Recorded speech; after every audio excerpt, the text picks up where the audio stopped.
Herkese merhaba. Bu videoda kavanozlardan ve Penti'nin kırık iş çamaşır askılarından çok şık bir geri dönüşüm yaptım. Bunun için evdeki kavanozları ve kırılan ama bir projede kullanırım diyerek atmadığım çamaşır askılarını değerlendirdim. Mesir macunu, tavuk suyu ve kahvaltılık sos kavanozlarını kullandım. Geri dönüşüm projeme ilk olarak kavanoz kapaklarını boyayarak başladım. Kapakların ilk katını Multi Surface boyalarının gri rengiyle, ikinci ve üçüncü katını Multi Surface titanyum metalik gümüş rengiyle boyadım.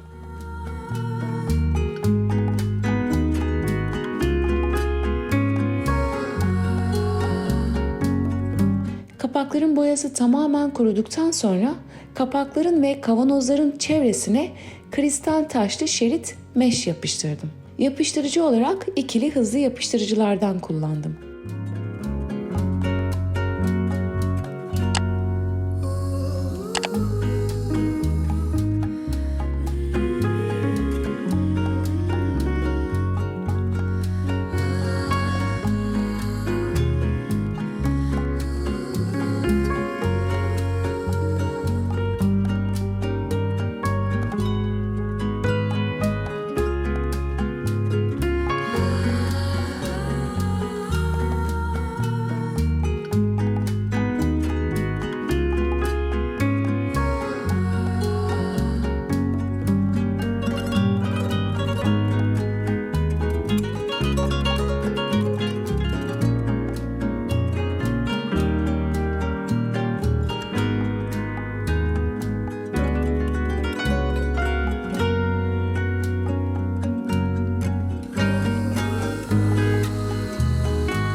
Askılardaki gördüğünüz kısımları tepsi yapımında kullanmak istediğim için tek tek kırdım.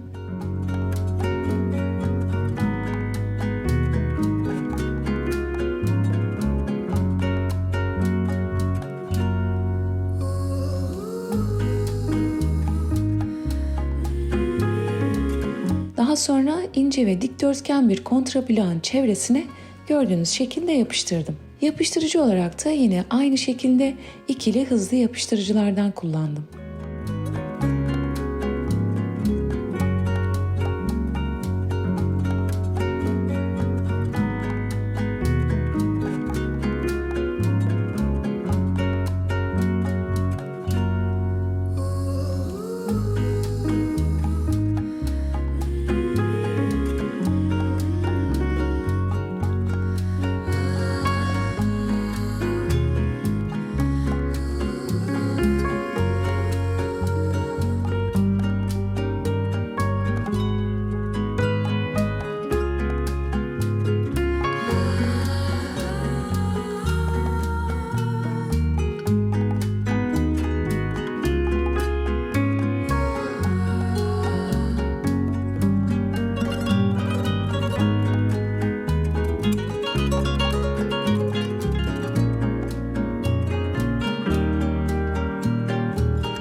Yapıştırdığım şeyin adını tam olarak ben de bilmiyorum.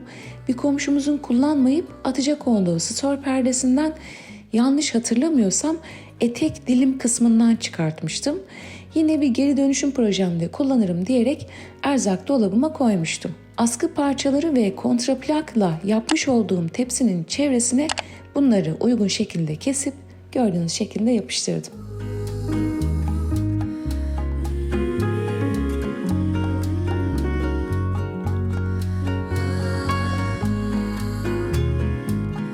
Yapmış olduğum tepsinin alt kısmına kaydırmaz raf örtülerinin gümüş renginden kesip yapıştırdım.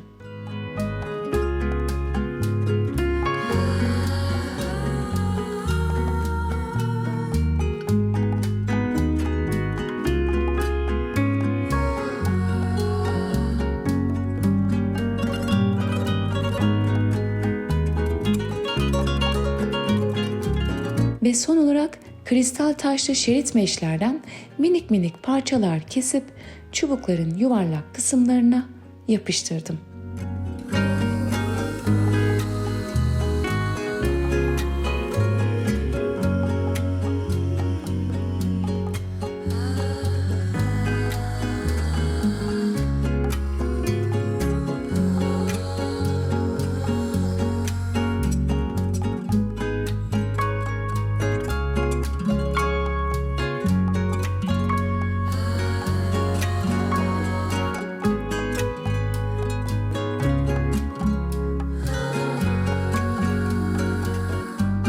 Evet, mutfakta, banyoda, kısacası ev dekorasyonlarında takım veya ayrı ayrı olarak da kullanabileceğimiz bence çok şık ve tabii ki ışıltılı tepsili kavanoz setimi bu şekilde yapmış oldum. Umarım bu videoda paylaştıklarım sizlere de fikir olur.